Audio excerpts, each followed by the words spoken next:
माता की, भारत माता की, बालाजी महाराज की। आज मेरी बस्ती माता ने मुझे एक मनभेद को मिटाकर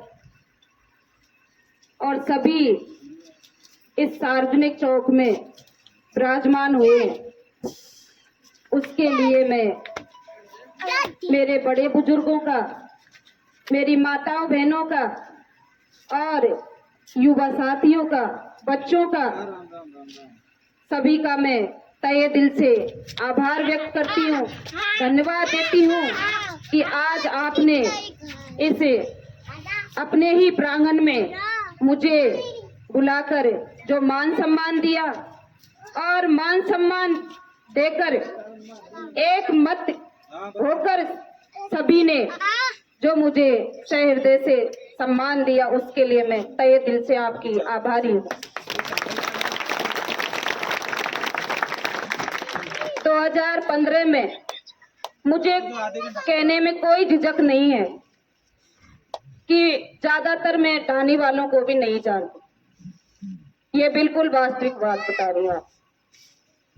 ना तो मेरे बड़े बुजुर्गों को जानती और ना ही मैं मेरी बस्ती माता की सभी माताओं बहनों को जानती कि ये मेरी मामी जी लगती हैं, कि ये काकी सासू हैं, कि ये मेरी बेटे की बहू है।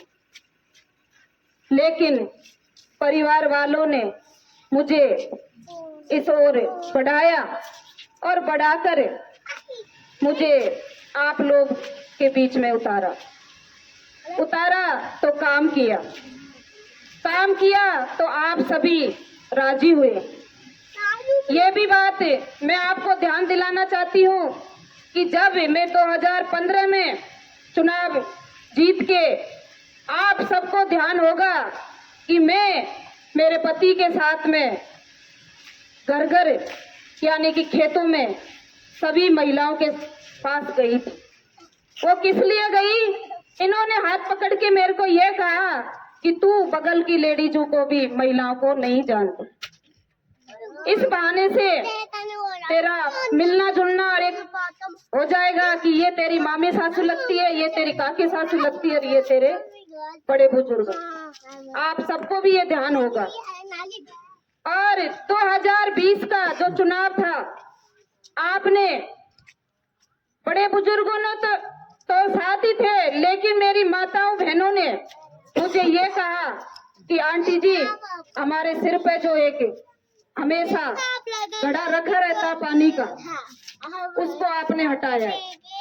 मैंने इनको फिर भी ये कहा कि मैंने आपका कोई एहसान नहीं किया। एक सरपंच होने के नाते जो इस बस्ती माता के लिए मेरा फर्ज बनता है, उसको मैंने निभाया है। ना मैं कभी आपने मेरे मुंह से ये सुना होगा कि मैंने ये काम कर दिया कि वो काम कर दिया। मैं कोई एहसान नहीं कर रही आप लोगों पर। इस पद पर मुझे आप लोगों ने बिठाया, तो उस पद की गरिमा को ध्यान में रखते हुए मैंने अपने दायित्व का निर्वाह किया। ये भी मैं बात बता देना चाहती हूँ, ये बस्ती माता सर्व समाज की है, सर्व समाज की है और सर्व समाज से ही मुझे हमेशा मनोबल मेरा बढ़ाया। ये नहीं कि आज इधर सैनी समाज रहता है, इधर जाट समाज रहता है। आप लोगों को जरूर महसूस हुआ होगा कि नहीं हुआ होगा, लेकिन मेरी आत्मा में कभी भी किसी भी समाज के प्रति ऐसा भाव पैदा नहीं हुआ कि इसका तो मैं काम कर दूं और इसका नहीं करूं। ये मेरी आत्मा में कभी भी भाव पैदा नहीं हुआ।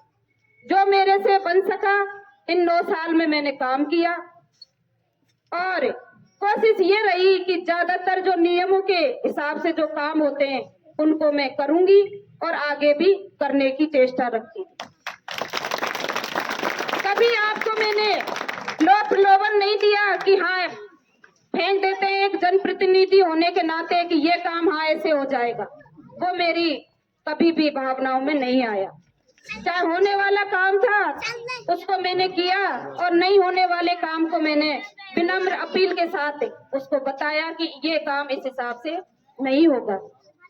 आज मुझे बड़ी खुशी हो रही है कि मेरे आम चौक में, जहाँ मैं 20 साल पहले इस आंगन में आई, सर्व समाज के लोग यानी कि मेरे बड़े बुजुर्ग, सभी माताएं बहनें अपने मनों में चाहे कुछ भी मतभेद होंगे, मनभेद होंगे, उनको भुलाकर और आज मेरा आप लोगों ने जो मान सम्मान किया है उसको मैं आजीवन बनाए रखूंगी और कभी भी इस कर्ज को, चाहे मैं आप इस ढानी के लिए, इस गांव के लिए कितना भी करूं वो भी कम रहेगा।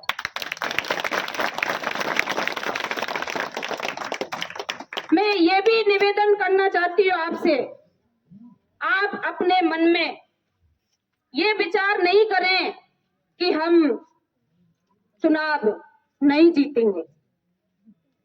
मैं आज से 4 महीने पहले जीत का झंडा लेकर आज मैदान में उतरी हुई हूँ। आप देखते होंगे कि बड़े बड़े जुमलेबाजी के साथ में, बड़ी बड़ी कतार के साथ में, बड़े बड़े भाषणों के साथ में और बड़ी बड़ी जनता के साथ में नेताएं मैदान में चल रहे हैं। ये स्वाभाविक है, आप लोगों के मन में भी ये लग रहा होगा कि सरपंच जी तो एक शांत तरीके से एक 2-4 गाड़ियों के साथ में मैदान में जा रहे हैं। लेकिन मैं आपको ये बता देना चाहती हूँ कि मैंने सबसे पहले जो हमारा विधानसभा क्षेत्र का बॉर्डर है, सरगोट, जैतूसर, आबाबास, उधर से मेरा मिशन चालू किया है और उधर से जब आवाज इधर आई तब आपने शुरुआत की कि भाई सरपंच जी आप बिल्कुल ही चुनाव मैदान में उतर गए, क्योंकि एक शालीनता के साथ और चुपचाप यानी कि एक सादगी के साथ चुनाव लड़ना, और आप ये सोच रहे हैं कि धूम धड़ाका नहीं, ये भी मेरा एक मिशन का, इस जीत को हासिल करने का मिशन है, प्लानिंग है। क्योंकि आज हम धूम धड़ाके के साथ में, मैं मेरे बच्चों को कर्जे में डालकर या मैं कर्जे में डालकर अगर मैं चुनाव जीतती हूँ तो क्या आपकी आत्मा खुश होगी? नहीं होगी।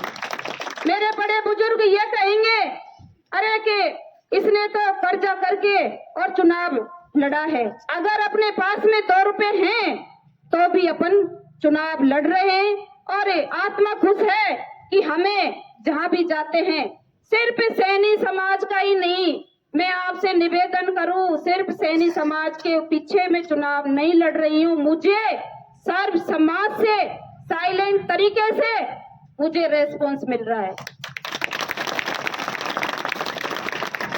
अगर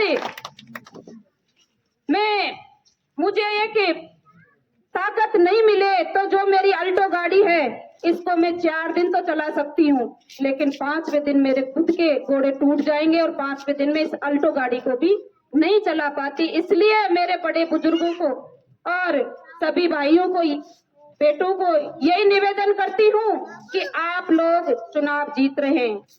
मीना सैनी चुनाव नहीं जीत रही, ये खंडेला मोड़ से जो हमारी 10 ग्राम पंचायत है, 15 ग्राम पंचायत है, ये चुनाव जीत रही हैं। आपने देखा कि हमारा जब नीम का थाना जिला बना, उसमें इन नेताओं द्वारा इन 15 ग्राम पंचायतों को दरकिनार किया गया।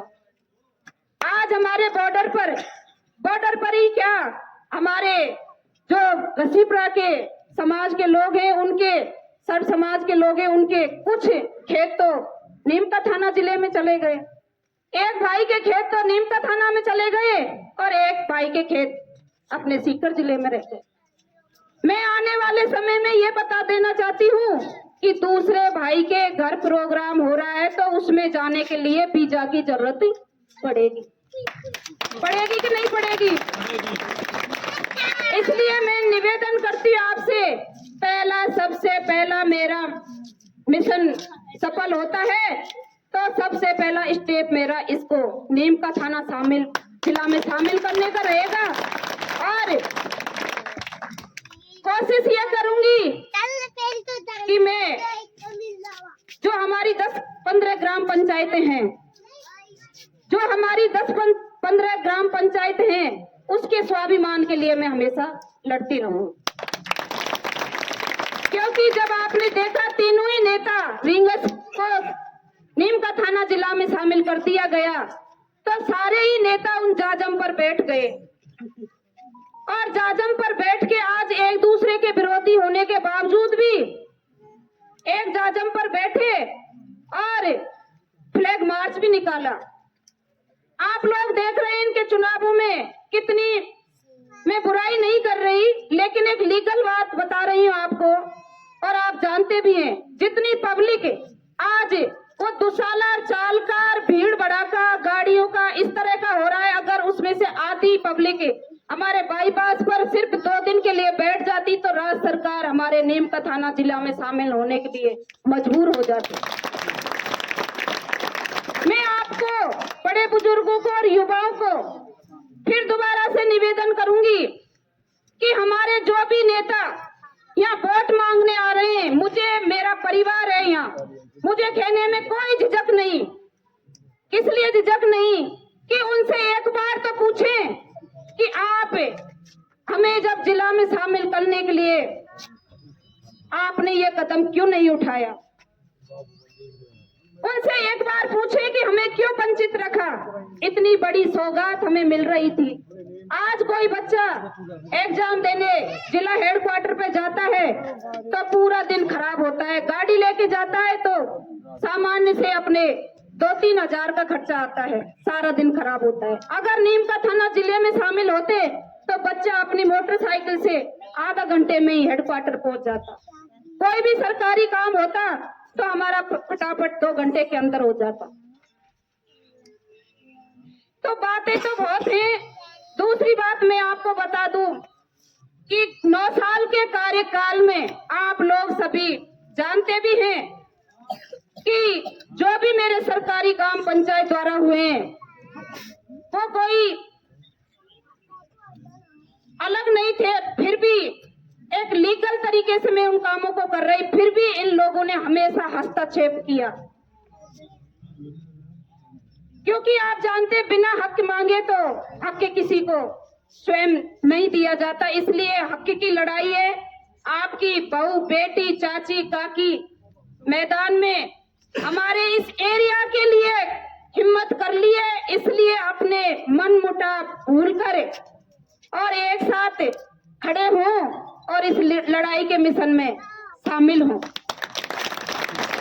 मैं ज्यादा समय नहीं लेकर इतना ही कहूंगी कि आपने मुझे जो बस्ती माता में बुलाकर जो मान सम्मान दिया, उसके लिए मेरी काकी साहब, मामी साहब, सारी बहू बेटियां, बड़े बुजुर्गों का मैं तहे दिल से आभार व्यक्त करती हूँ, धन्यवाद देती हूँ।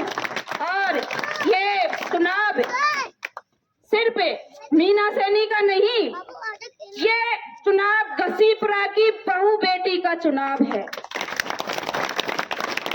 आप गौर करके अपनी आत्मा से सर्व समाज के लोगों को मैं कह रही हूँ कि अगर मैं सरपंच बनी हूँ तो सिर्फ मीना सैनी नहीं, घसीपुरा की बहू बेटी का नाम हुआ।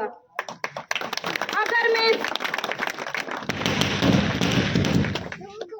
इस विधानसभा क्षेत्र में कामयाबी हासिल करती हूँ तो सिर्फ मीना सैनी का नहीं, घसीपुरा की बहू बेटी का नाम आगे बढ़ेगा। तो सारे लोगों से मेरा हाथ जोड़कर राम राम, धन्यवाद।